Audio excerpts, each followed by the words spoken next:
दोस्तों बात करते हैं चेस्टन कोल्ड टैबलेट के बारे में। ये एक एंटी कोल्ड टैबलेट होती है। बात करें इसके कंपोजिशन के बारे में तो इसके अंदर पैरासीटामोल, फेनलेफेरिन हाइड्रोक्लोराइड, कैफीन, डिफेनहाइड्रामिन हाइड्रोक्लोराइड आता है।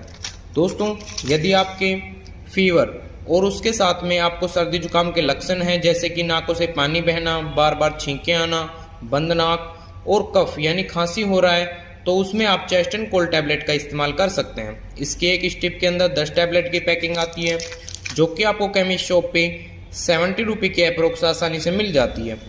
तो दोस्तों ऐसे ही दवाएं संबंधी जानकारी पाने के लिए और हमारे साथ बने रहने के लिए चैनल को सब्सक्राइब करने और वीडियो को लाइक करें। Thank you.